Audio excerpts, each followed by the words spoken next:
What is happening, guys? Welcome back to Behind the Brew. I am your host, MMTV, and I'm here with my co-host, Steve Lockhart of Lockhart's Authentic, and today we are welcoming the one and only Mr. Alex Costa to the show. Alex, thanks so much for joining us today. How you doing, sir? Thanks for having me. It's a pleasure to be here, man. Doing pretty well. Yeah, awesome. Steven, hello. How are you today? I'm doing wonderful, Mike. Just got back from Colorado. It was super cold over there. Now it's super cold over here. So I'm, let's dive in, man. Looking for some warmth.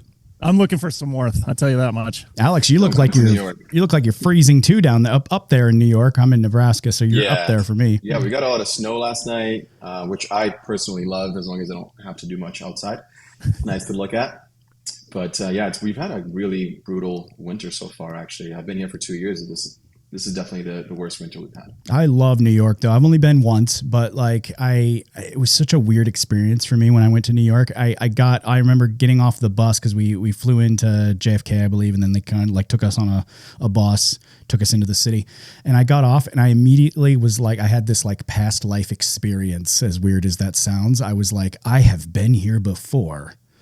Like I looked around and I'm like, I swear to God, I've been here before. I felt so comfortable. Like my wife was so nervous, like, you know, all the hustle and bustle, everybody going everywhere. And I'm so relaxed. I'm like, I feel at home here. This is the weirdest thing in the world. I coming out of Nebraska. That's odd. I loved it. I absolutely loved it. Like for some reason, I just felt so at peace there. New York has that thing of you either hate it or love it. I think that there's no in between. If you don't like, you know, this type of hustle and bustle, the energy, things being thrown at you at all times, you're just going to want to get the hell out of here as quickly as possible. Yeah, I seriously thought that was going to be me, but like for whatever reason, I was so comfortable there. I want to go back so bad. I just haven't had the opportunity to, but I'm so thankful for you to take the time with us. I know you were so busy. You got a lot going on with Forte, with YouTube, your filming schedule. It's just you're all over the place. I really appreciate you taking the time with us. I've been watching you for a long time, like a lot of people have been watching you for a long time. I'm a big fan of your product lines, your clothing line, your skincare line. Big fan of all of it, of mostly everything you're doing. And I was sitting here with Steven and we were talking about what we were going to do. And I had a thought pop into my head. I was like, you know what? I really don't know a whole lot about Alex before I started watching him on YouTube. Like I don't know. I know a little bit, but I don't know a whole lot. And so I started thinking to myself, maybe the audience would like to know kind of what your childhood was like, what your journey was to starting YouTube. Sounds good, man. Yeah, I mean, we can get started. We can go way deep with this. So I'll try to make it as brief as possible, but covering all the important points here. But I was born in Brazil. I grew up in Brazil. I was there until I was 13 years old. And right before I left, when I was about 12, I had been studying for 2 years to get into a military school. So I got into this military school, which was like a huge accomplishment for me. Wow. And so I've always been that kind of, you know, I studied hard. I wanted to be in this military school. So I had to do like mentoring after school. So I've always been pretty disciplined from when I was a child. And moved to the US when I was 13. We moved here because my mom just really disliked Brazil, the politics. She didn't really see a lot of future for us there. We were, I'd say, middle class in Brazil. We moved to the US and it was a brutal move for us. You know, being an immigrant here, we moved 2 weeks before, not even 2 weeks before 9/11. Oh, wow. So it was already pretty difficult. But being an immigrant at that time, I'll tell you, was just not fun. You know, I remember being in school, didn't speak English, and it was like maybe, you know, a few days into school, and they just stopped everything, put the TV on, and they were showing us what was happening. I actually had no idea what was happening. I'm like, are we at war? Like, should I leave? What are we doing? Why did we move to the US? And I was just so confused. Obviously found out later, but yeah, being an immigrant at that time was pretty difficult. I did everything in terms of jobs that you could imagine. At 14, I worked at Domino's Pizza. I worked at Subway. I worked at, you know, Best Buy. Was like, at the time, I was like, wow, I got a job at Best Buy. You know, I was really into computers. And this was in New York? This was all in Massachusetts. I moved to Cape Cod, which is so random. Oh, wow. But I had an uncle who lived there. My mom came to visit. She fell in love with it. And then we moved. And yeah, I mean, I was in Cape Cod for about 10 years, did every job you could imagine. Ended up becoming an EMT because I wanted to be a firefighter. Really? Yeah. That's so cool. And while I was doing that, I got really into Call of Duty. Long story short, I was playing Call of Duty, really enjoyed it. And I decided, why not create, I'm very competitive, why not create a little space where people could compete and play Call of Duty? So I did it for my Brazilian friends. So everything was in Portuguese. And I was like, how can I promote this website where people can compete in video games in Brazil? I have no money. This is just a hobby. I'm just having fun with it. And I was like, well, there's this cool little platform called YouTube. Maybe I'll just post some Call of Duty YouTube videos teaching people how to play competitive Call of Duty, all in Portuguese, all for my Brazilian soon-to-be audience. And that's how I got started on YouTube, posting Call of Duty videos on how to play competitively. And it was free advertisement to my website, right? So this is how you play it. And if you want to compete, this is the website you go to compete. You pay $10, you compete. The prize pool is whatever, let's say $1,000. And so from the beginning, YouTube to me was a means of free advertisement. But one thing I didn't realize is kind of 6 months, a year into the process of creating videos, I fell in love with it. I was just obsessed with creating an audience, creating content, and starting the day with nothing, playing a little bit of Call of Duty, editing it, and posting a really, to me, cool video. You know, I look back now and it's cringy, but it was a really fun process. And that's how I found out that I'm a creative person. I like being creative. Mm-hmm. Whereas before, I never thought of myself as a creative person. Long story short, played a lot of video games on YouTube, really helped my website grow, but to me, being creative was the number one thing. I fell out of love with video games after I saw the screen loading for Call of Duty 100,000 times. I was like, okay, I can't do this anymore. Mm-hmm. So I started to vlog my life in the US as a Brazilian. And my audience in Brazil really liked it. They were like, oh, wow, this show us a supermarket, show us your car. It's like little things like that at the time, as someone in Brazil, you couldn't really step into someone's shoes in the US and see what they were up to. So it was really interesting to them. Wow. So I started vlogging, and it was cool. At that time, I was working in the video games industry as well, outside of YouTube. And I had to make a move. YouTube wasn't profitable for me because CPMs for an audience in Brazil are extremely low. I, at the time, had just moved to LA, a very expensive city. And I had to decide, do I want to do YouTube full-time or not? And for me to do YouTube full-time, there was just no way I could have done it speaking Portuguese. So I actually switched my entire content to English. And that was a really difficult moment for me because my audience absolutely hated me. They were like, you traitor, I can't believe you're speaking. And I was like subtitling every video by hand. There was no AI back then, none of that. I was just doing it by hand. And they still didn't like it. But I just had to look forward, right? And if I wanted to do this full time, there was just no chance I would have been able to do it with a Portuguese speaking audience, unfortunately. So you're starting fresh then. Yeah. How many years did you have it under your belt at this point? I had 130,000 subscribers, which at the time was huge. Oh yeah, massive. Nowadays you can get to that pretty quickly with shorts, but at the time it was really difficult. So yeah, it was a difficult moment. I was like, man, I'm probably gonna have to quit, and that's it. That was the dream, and I failed. I ended up getting a job at Google while I was doing all of this YouTube stuff. By the way, that was my side thing. I was still working at the video gaming industry. I got a job at Machinima, then at Azubu, which was a Twitch competitor. Then I got a job at Google building their YouTube gaming team. So I had an entire career. The YouTube thing was just I was just trying things out. I switched to English and started talking about my life here and what I was wearing in these vlogs because people were asking me. And that's what took off. When I talked about, this is what I'm wearing for this vlog, people were so interested. And I was like, why do guys care about what I'm wearing or how I'm doing my hair? And by the way, my fashion was absolute garbage back then. I didn't know what to do with my hair. I was just talking out of my ass, just having fun. Yeah. But that's what blew up. And I discovered that there's a niche for that, right? There were guys really interested in bettering the way that they looked, their self-image. And they were finding that on YouTube, but there were not a lot of guys talking about it on YouTube. It was just a handful of guys. So that's when I discovered the power of niching down. And I niched down to fashion, lifestyle, hair, grooming, fitness, anything that would help you become a better man. And that's when my audience really found me, and it all really took off. And I was able to quit Google 3 years in as a full-time employee, quit Google to do this full-time. This was January of 2018. Been doing it since, full-time. Built a team around myself to help me create better and better content.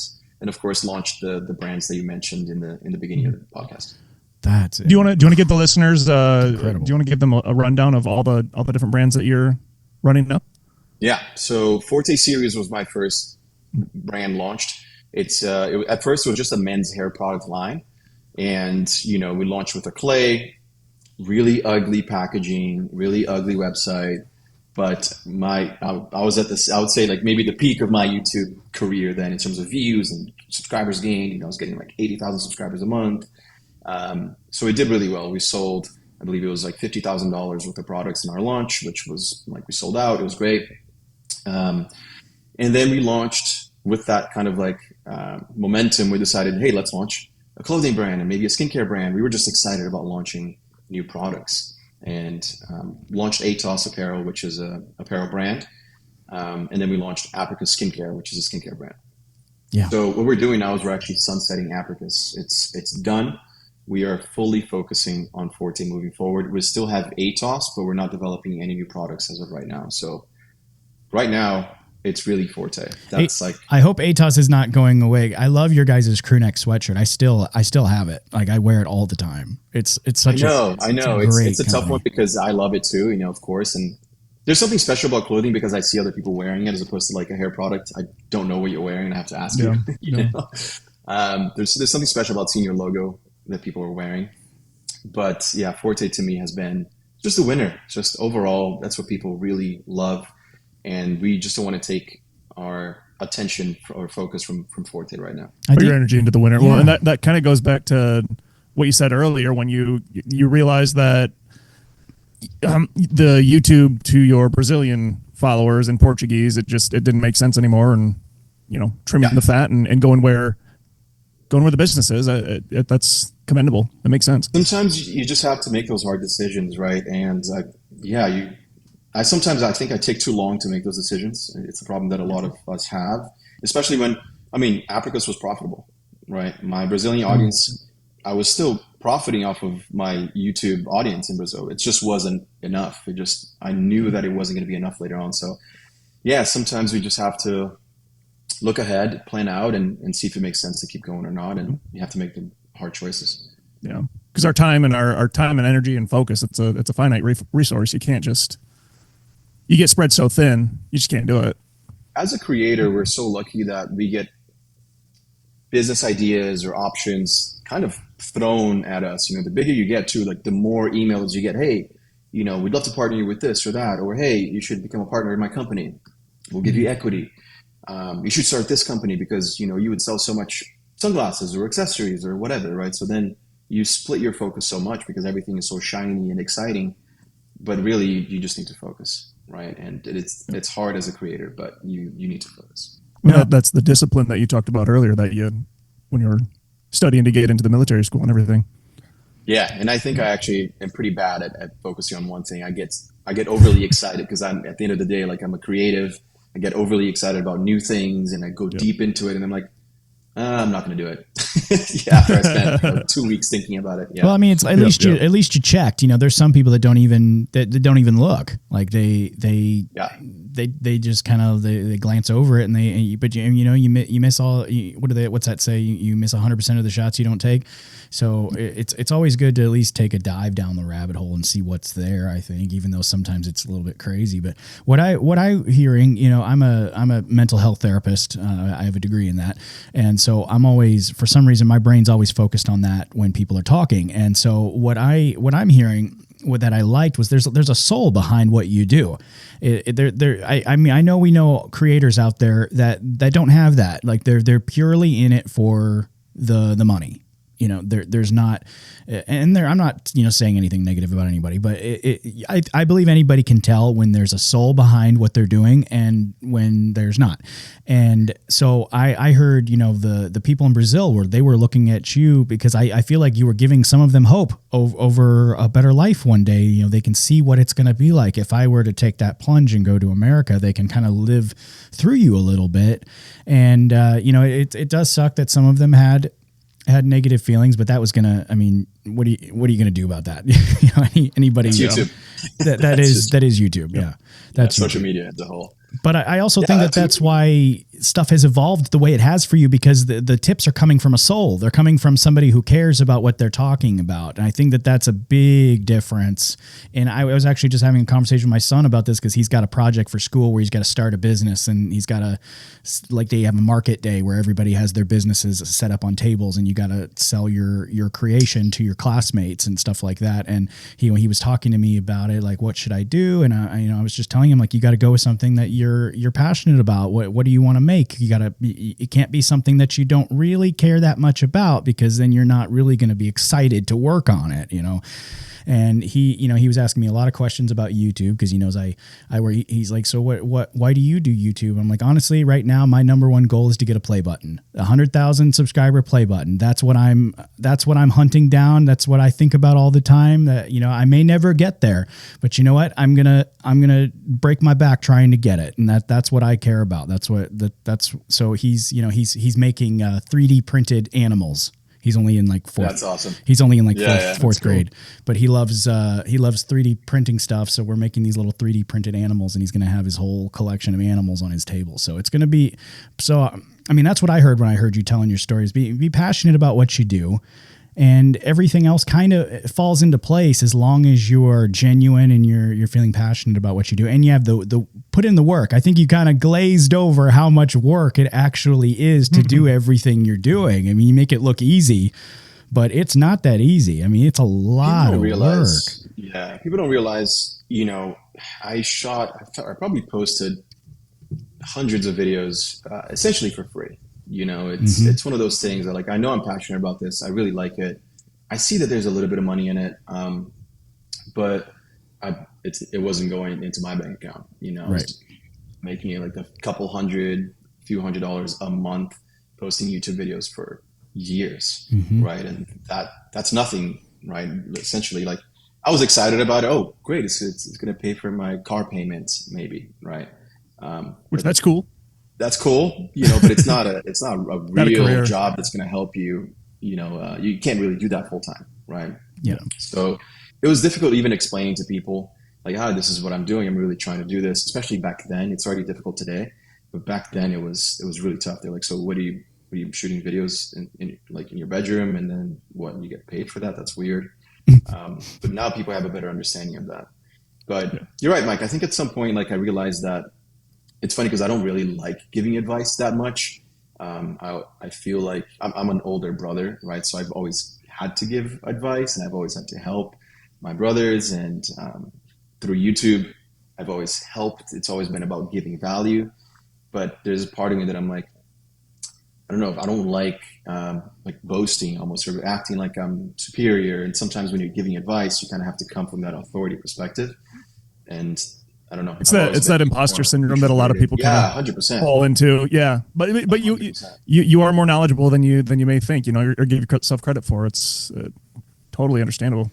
Yeah, so I've always given myself, I guess, maybe even like less credit than I probably should have. But I've always been like calm, introverted. I'm not really like the guy that's always out there like, hey, I have a few million subscribers on YouTube. I actually don't even tell people what I do.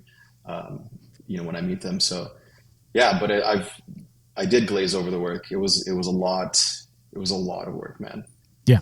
Nowadays it's a little bit easier, but there's also a lot more competition. So maybe just as hard, depending on how you look. So if you want to give any pointers for any of the listeners or viewers out there, how would you, if you were to do it today, where would you start?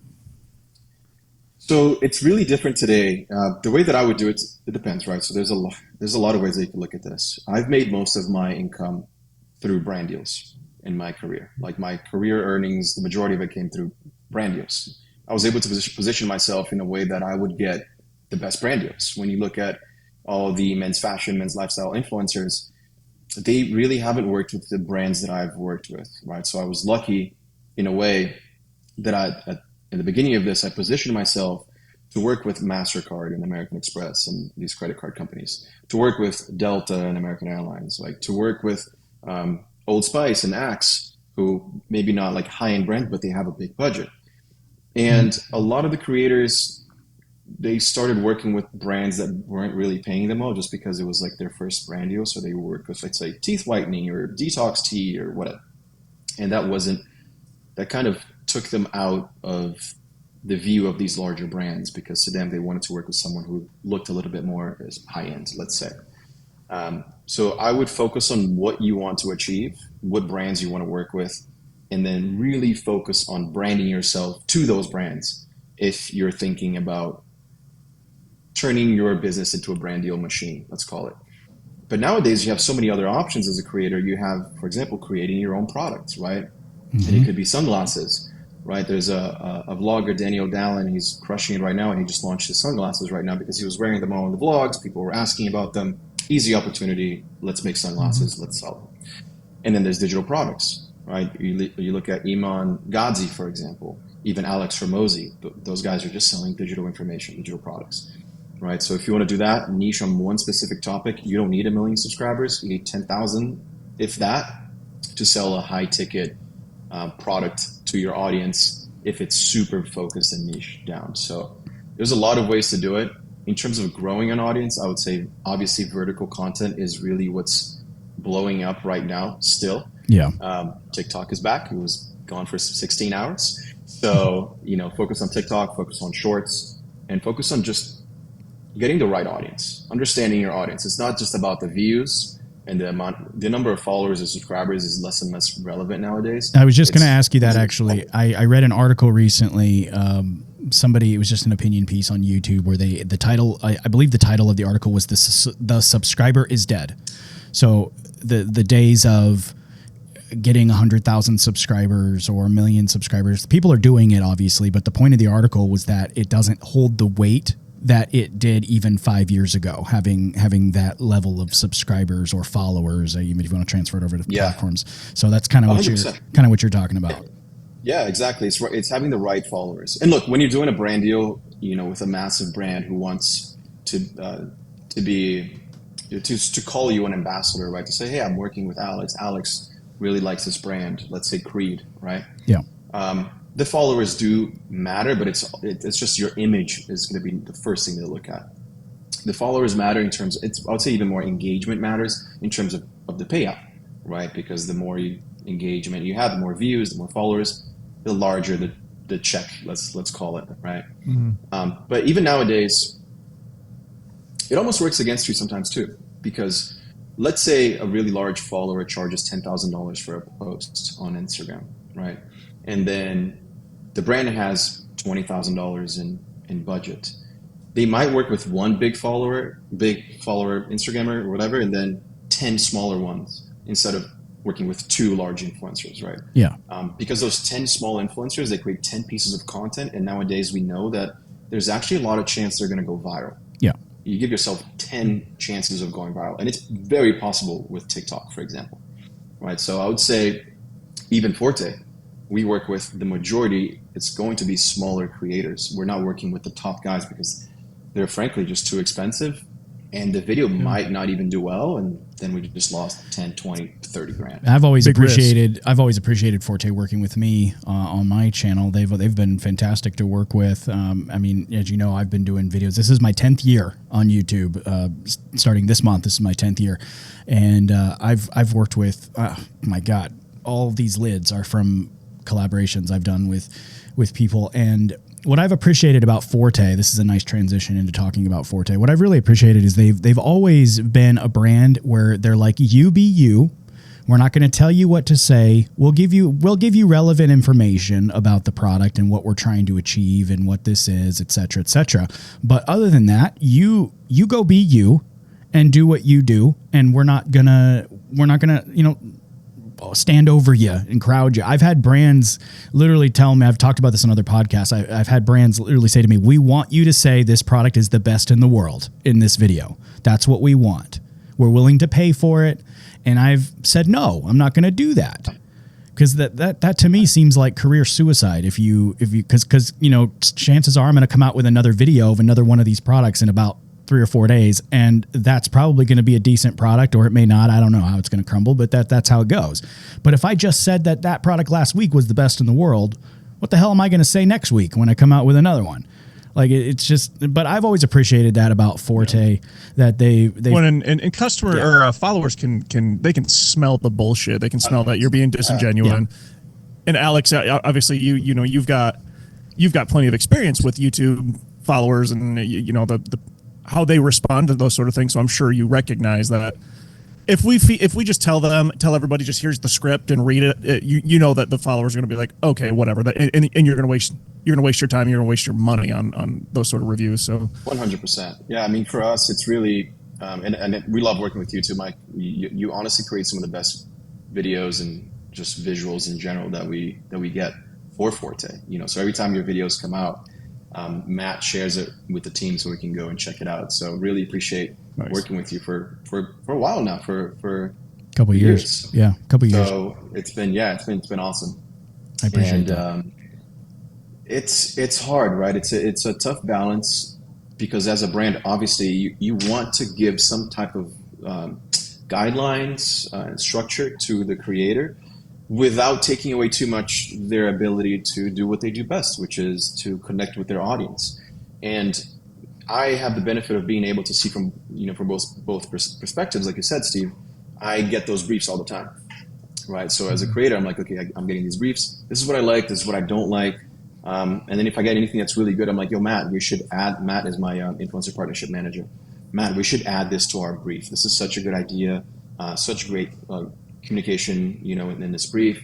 So, I mean, I get to double dip in a way and learn as much as possible from other brands and then apply that to Forte. Yeah, Matt's such a great guy. Matt is so great to work with. I've always enjoyed working with him. I want to talk about how Forte began, because it from my end, it kind of just came out of nowhere that you guys were doing some stuff, and it wasn't. What was interesting about Forte was how many products did you guys launch with when you first started? Just one, just the clay. Yeah, it was that thicker clay, right? Yeah. How did you guys come about designing that? Yeah. So probably 2018 in February, March, I met up with this guy, Ben, who was involved with Blue at the time. Mm-hmm. And he's like, Alex, you should do a hair product. Your hair videos do so well. And honestly, my hair videos were getting like the most views out of anyone on YouTube at the time, which was so interesting to me because I never cared about my hair that much until like a year prior. And I was using a lot of products that were marketed towards women. Let's say Moroccan oil, for example, right? Which great product, and I loved using it, but at the same time, it was marketed towards women. It smelled, the scent was more towards women. The packaging, there are marketing materials on the website, newsletters, etc. And we were lacking some real products for men. And so Ben came over to me and said, yeah, I've already helped Joe create Blue We'd love to help you create a new brand. I also had offers from different brands that I won't get into it now. I could probably say it, but I probably shouldn't. But they're large brands that wanted to partner with me. Hey, 50-50, we create a brand for you. You just slap your name on it. Like, we'll do everything for you, whatever. And large brands, so immediate revenue. Let's say very risk-free for me. But the creative probably wasn't there. What's that? The creative aspect probably wouldn't have been present with those deals, right? Yeah, it's hard. They say it was, but you just never know. Yeah. Right? With these larger brands, there's a lot more bureaucracy, let's call it. So decided to work with Ben and create something from scratch, out of thin air. And we started working on it beginning of 2018. We got connected with the third business partner, who is Brian, who, Mike, I don't know if you've talked to him, but he's my current business partner. Ben is no longer in the business, so it's just myself and Brian are the two co-founders, and owners of Forte. I love Ben, too. I've talked to him over the years several times. Yeah. Great guy. So is Brian, too. I've talked to him a couple times, I believe. So really, really great people behind this brand. And we didn't launch Forte until October of 2019. So it took us a long time. And, as much as we wanted things to be perfect, specifically me, because I'm promoting a new brand with my name on it to my audience, I'm like, oh my God, this is like super scary. It's got to be really good. Mm-hmm. Oh yeah.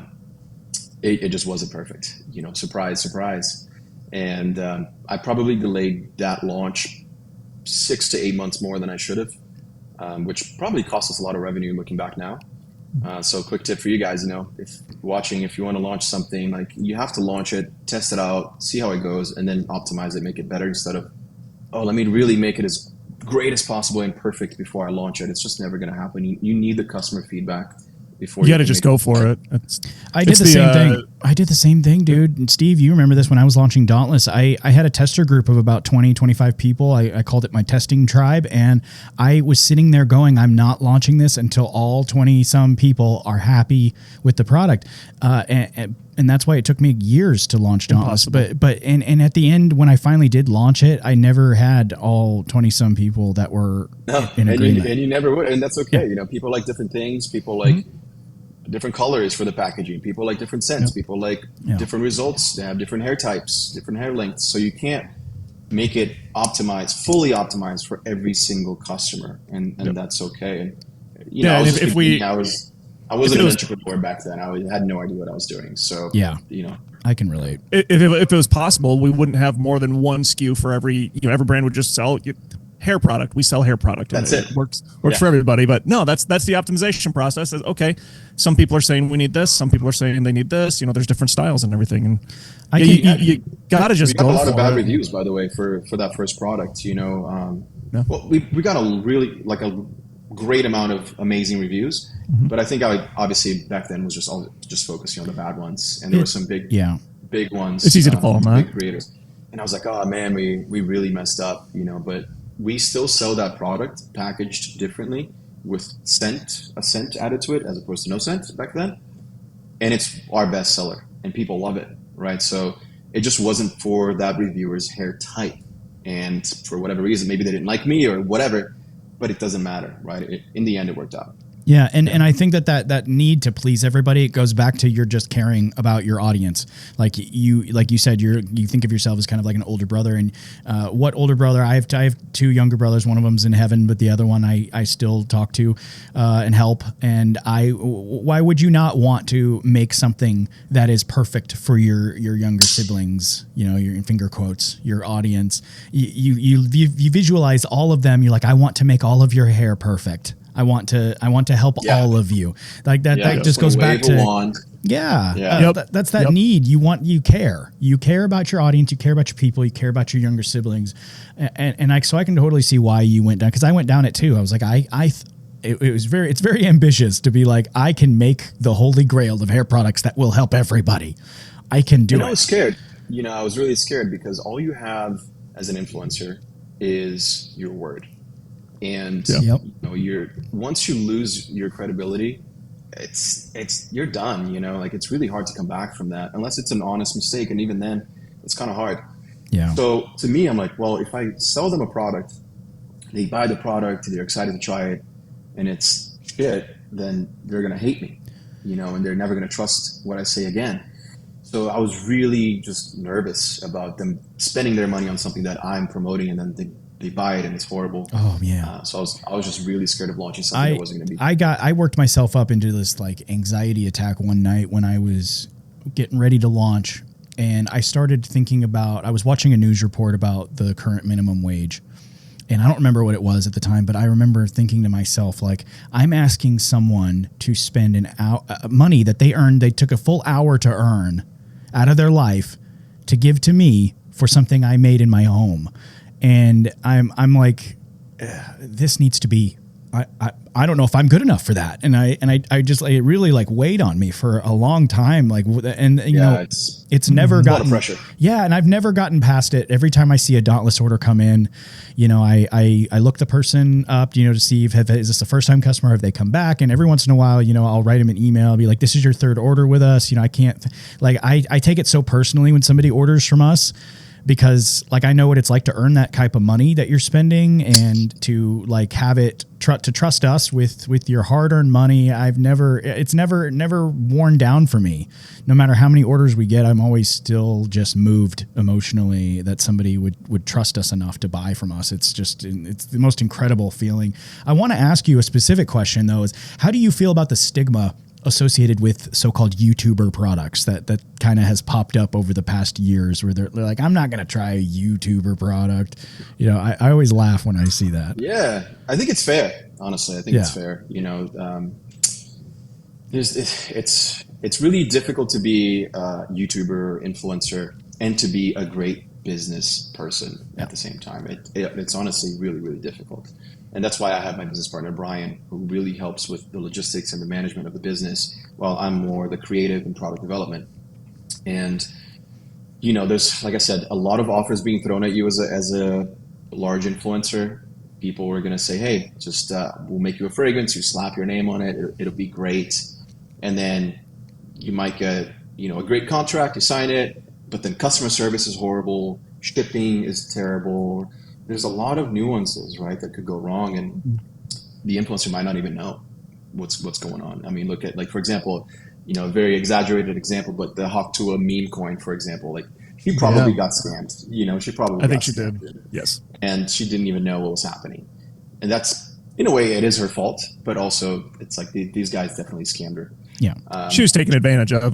She was taken advantage of. You're right. Yeah. So it's difficult because you have to trust someone because they have great videos and you connect to them so well. But now it's like, this is a completely different thing. So you should be somewhat skeptical, and that's totally fine. That's why I'm so big on my reviews and Trustpilot, just to make sure that our customers are happy. We're always conducting like customer feedback calls, literally hop on a call with customers to ask them, hey, did you like our products? What did you like about them? Whatever, just to make sure that we're still moving forward in the right direction. And that's the way to do it. Yeah, that's exactly the way to do it. Yeah, it sucks for me because obviously, like, I don't want to be seen as a YouTuber product, you know, because there's a negative connotation to it. But it's fair to the customer. It is, yeah, and I laugh when I see it because for me it's so obvious. Like I look at I'll watch if it's a new YouTuber and they got a new product out, I will watch a couple of their videos, and I think I'm able to tell, and most people are able to tell really really easily who's in it for the money and who's in it for the passion of the project. And I think you can really tell if there's like I don't know, there's like a new favorite product or new best product out there every single week. This is the best thing for your hair, and then next week they've got a new best thing for your hair, and then all of a sudden they've got their own hair product and it's the best thing for your hair. I think that's just super easy to tell that that's just nothing more than a money grab. But I'll never understand that either, because for some reason they're still selling. Yeah, you know? People are still buying them, and you can sell out and it works. Why are you buying this? Like, it's a sham. Like, obviously, if they're saying, "Oh, this is the best product in the world. This is going to do this and that," like these crazy claims, I just don't really understand it. But unfortunately, people are gullible and they fall for it and then they buy it, and then it's a terrible product. And then they say, well, it's obviously just another influencer product. Well, but Steve and I have seen this a million times in the field that we're in with the homebrew community. You know, there's new brewers popping up every day, and you know, every single time I think our community has been really good about it. We're like, we wish you the best of luck, and that's all that we do, because time will be the true test of you and what you're doing. Are you going to be around in a year? We hope so. We hope so. But if you're not in it for the passion of the business and to satisfy customers and to spread great product around this world, you won't be here in a year, and we won't have to do or say anything. But so, you know, it's just kind of, we wish you luck. We hope you do really well, and we'll see what happens. That's kind of how Forte is going the same exact way that my influencer business, let's call it, went, which is I didn't go viral. I didn't have this explosive growth. It was very steady, and then it started to grow, you know, steadily as well. Forte is the same thing, you know.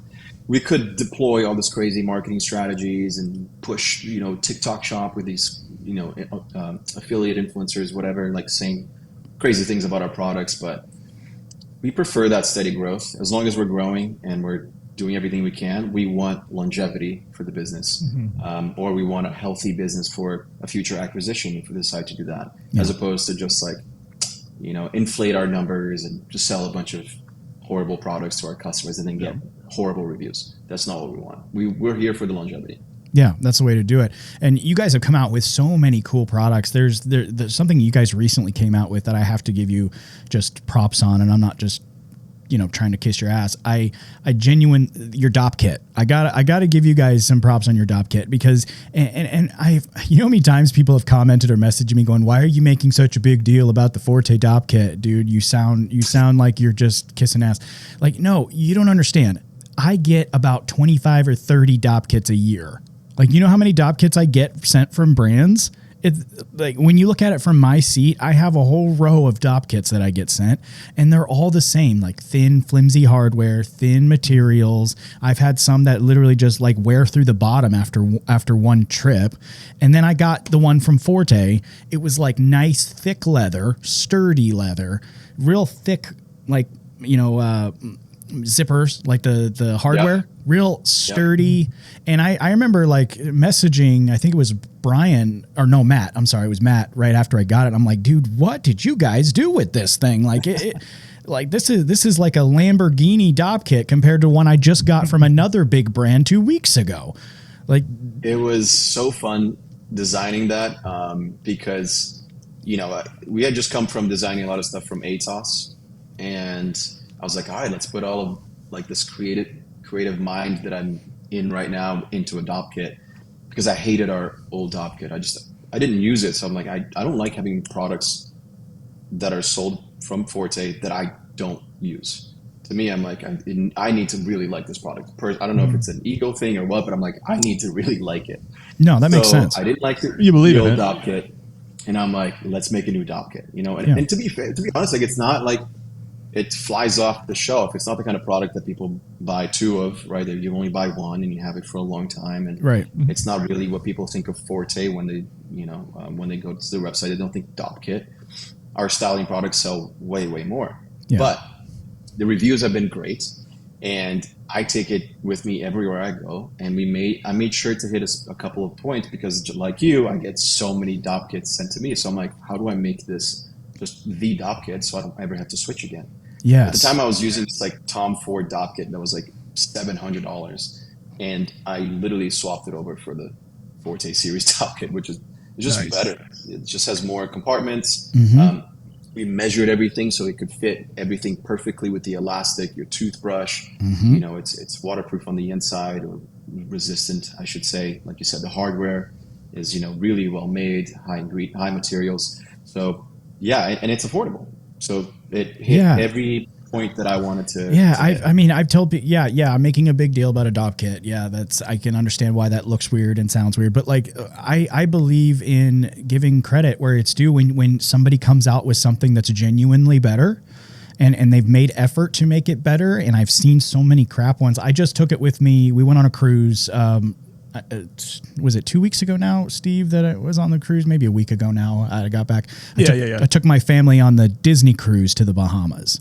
Nice. And I brought your DOP kit with me, and I had a bottle of Creed Viking in there. And my wife saw me putting it in my DOP kit. She's like, "You gonna bring that?" She's like, "Are you afraid it's gonna?" Because you've got a bottle of Creed, I'm sure. It's a big glass bottle, and so. She's like, "Are you afraid it's going to get crushed and break everywhere? It's expensive." And I was like, maybe, but I think that this DOP kit is solid enough that it should be fine. And it was. Like, it didn't move. It was. I test things out pretty thoroughly.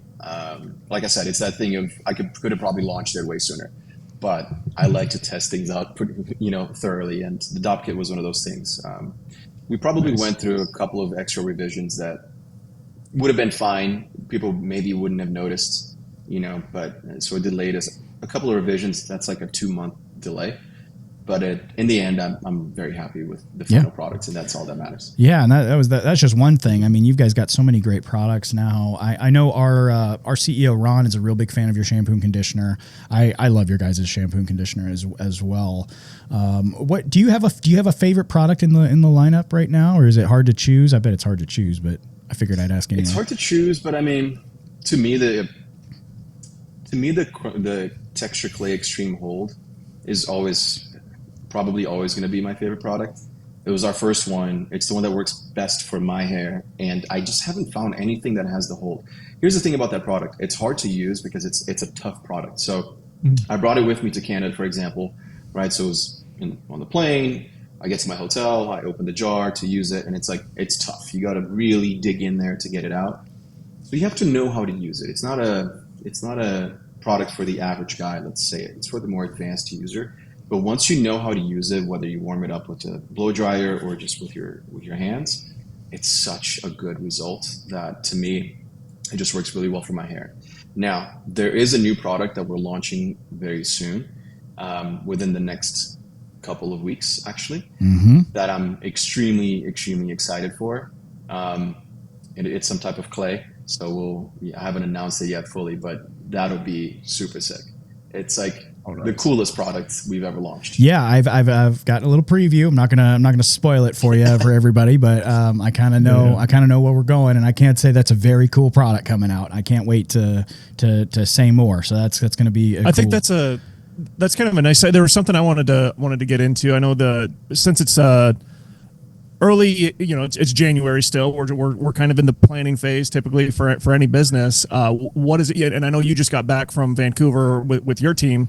What is it that you guys are putting more focus into for 2025? Is there a certain thing whether it be a boring business side, whatever that may be, behind the scenes, or something in the front lines? What are you guys putting your focus on for 2025? Yeah. So I'll give you 3 examples. Obviously, we're focused. We have a lot of things, but let's say if I want to tell you about what we're focused on, one is going to be opening up our Amazon internationally. So we have Amazon US and Amazon Canada right now, and they're doing extremely well. You can't go against customer behavior. Do we make less money on Amazon than if we sold on our Shopify? Yes, but Amazon is where I buy all of my products, so why would I expect my customer to do it differently, right? I buy it today, it's here tomorrow, it's easy, I trust the reviews, it makes sense. As long as you know your margins you just got to know your margins over there. That's yeah. But it's a bigger pie, right? So that's okay. Yep. And so we're doing well in Amazon US. We opened Canada, and that started to do really well and take off. So within the next 90 days, we're opening UK and Germany because we have a large audience there. So that's kind of how we're basing where we're opening next, is based on our audience and where people are watching us from on TikTok, on our owned and operated social media, as well as my audience. So that's number one. And then number 2 is going to be figuring out paid ads. So we've historically done a really great job with organic content because that's just where I come from, but a really terrible job at paid ads. So our ads, they don't look on brand, they don't perform as well as they should, and we just don't test as many creatives as we should be testing. So that's about to change. It's already changed literally in the past 2 weeks. It's already improved. Is there certain platforms that you're putting more focus into than others? It'll be mostly Meta, but of course we're also doing TikTok ads and then YouTube ads as well, but mostly Meta right now. And yeah, performance has gone up, ROAS has gone up. The creatives still look pretty terrible, to be honest with you, but we're just testing right now. They don't need to be perfect. Funny thing about creative. No, yeah. The funny thing about creatives, again, back to the just do something. Exactly. I was actually talking to Ron over the weekend because he's got a big poster of Teddy Roosevelt's Man in the Arena speech. If you've ever read or heard the Man in the Arena speech, it's basically just you can sit around and talk about doing something all day, every day, and you're not going to get anything done until you actually just get your ass in there and start doing something. And something that I've found, and me and Mike, we do a ton of work with the Meta advertising. That's actually one of my specialty, I guess. Something that we found is the stuff that looks organic in the feed instead of looking big and flashy and bright and crazy. People actually will stop and pay attention to that because they kind of get that blind spot where they're just like, oh, that's an ad. Just keep going. That's the trend, right? I mean, UGC is a big trend right now. Yeah, and but by the way, when I say like the creatives don't look great, I guess I could probably specify. It's not that they don't visually look great. To me, they don't. But that's just how it works. That's Pick it on yourself. But like it could be more. It could be just sharper. Like the captions aren't done in a great way. From me looking at how my content performs, I know the CTA could be better. The hook could be better. Right? It needs to be a little bit shorter, a little just more tight. Get to the point. The shots of the product. I'm like, you need to show the specific shot of the product. Little things like that. But right now we're in testing phase. So, for example, a couple of the campaigns that we have, one of them is for fine hair. So we have a bunch of creatives all pushing towards guys with fine hair and how you can fix it with Forte. And that's been performing well. And then we have thick hair, and that's not performing as well. So guys with fine hair are outperforming. Cool, now let's put some more effort into making better creatives visually and better hooks, whatever, onto this fine hair cohort. So that's what I mean. It's really understanding who we're talking to and what's performing well. So we're testing a bunch of those right now. The winners, we're gonna go ahead and create way better content, way better ads, and then push that with way more dollar spend. Yep. You're kind of doing what you were doing early on YouTube, where you're finding that niche where you're kind of funneling yourself into what's working. Exactly. It's creating a media engine at scale where we get a ton of creatives, see what works, we refine it, and then launch again, and then refine it and launch again, right? And it's basically just... I love that. That's how we A/B test these ads. And then the third thing I would say is product development is still a big thing for us. As much as we don't want to... It takes a lot of time and focus and money to launch products, but it still brings new customers to our business, a new audience. So we have a lot of products that we're launching this year as well. That's awesome. Cool. Yeah, that's.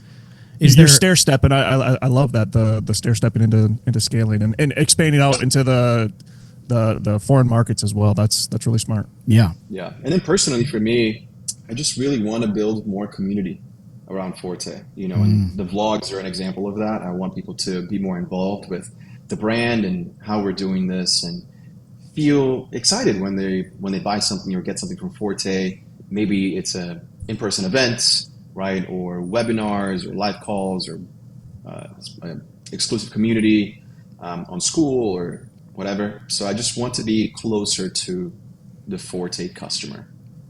And turn that community into something special. Yeah. I did a great job at creating a community for my personal stuff. Now I want to do the same for Forte. Yeah, that's a good move because I mean, who's behind? I don't know, American Crew. Does anybody know who the soul behind American Crew is? I mean, I envision I know a hairstylist launched it, but now it's it's a dinosaur. So I think nowadays people want to know the soul behind the stuff they're like. If they're buying shoes, they love knowing that there's a guy who made the shoe or that designed it, that put his heart and soul into it. A guy who's making furniture, the same thing. They want to know who's making it and where he came from and what his journey was. And hair products. People love to bag on us for being hair product people. I've had so many people just, why are you so into hair products? Isn't that weird? And I'm like, no, because you just don't see what I see. If you could see what I see and the joy it brings people and the confidence it brings people and the just the great things that just a simple thing like a hair product and a good haircut can bring to someone to their life, then you'd be super into it too, and maybe try this product and you'll see what I'm talking about. It's a lot of fun. If you had to, we're coming up on time, but I just got one more question here. If you said you're launching a lot of products this year, you kind of hinted at one already. If there was one that you could launch, like, do you have a dream product that you have not been able to tap down yet that you kind of have floating around in your head? It was a fragrance. So for me, I've always wanted to launch a fragrance, and I honestly never thought it was just in the back of my head, but it was never a priority for us. But we got so many comments about the hair oil fragrance and our product fragrances, and they're like, please make a fragrance out of it. We started toying around with the idea, talked to a bunch of fragrance houses, and it became more and more of a reality. So then when we launched the fragrances last year in November, that was extremely exciting to me. That was like a dream come true. To be able to spray my Forte fragrance before I leave the apartment is like, I don't know. It's just so cool to get people to ask me, "Oh, I love that scent. What is it?" And I'm like, "Well, I'll tell you what it is." Like it's just so cool. It's mine. Yeah. So I love it, and so that was like a dream product for me. And in the same way, I'd love to do something for like home fragrances, for example, like a candle, something more like home decor, going into that like lifestyle angle. But I'm not sure if we're ready right now to do that because we have so many other products that are a priority. Yeah. But that would be, we've played around with it. We've actually made some samples, but it's just not a priority. That's awesome. Well, I think we're coming up on it. Is there any parting words you want to leave the audience as we close this out today? No, I just want to thank you guys for inviting me, and thank you, Mike, for doing such a great job with your content and showing Forte at such a fun, innovative light with all your visuals. I mean, it's always really cool to see your videos pop up. Yeah, I appreciate working with you. I appreciate you coming on. I know you don't got a whole lot of time, so I really appreciate you doing that. Steve, anything from you, sir? No, just thanks, Alex, for coming on. It was really. I was in the same way that Mike was curious about your upbringing. I didn't know much about that as well, so it was interesting to dig into that. And I also love just kind of knowing the nuts and bolts of like the behind the scenes of a brand. And I'm excited to see what kind of vlogging and the different kind of like documentary style video that you're going to be putting out. So that should be exciting. Yeah, I'm stoked. Stoked. We're shooting. Yeah, we're making a lot of changes to the content right now. So cool. That's like all I've been thinking about. So it'll be an exciting year. Awesome. Nice. Awesome. Absolutely. Well, that's all we got for today. I want to thank Alex one more time for joining us today. And if you want to see more from him, I'll put all his links in the description there for everything he's involved in. You can find more from me weekly as well on the channel Modern Man TV on YouTube. And from my counterpart there, you can find him at Lockhart's Pomade on Instagram and lockhartsauthentic.com. Thanks so much for joining us today. Take it easy. We'll see you next time.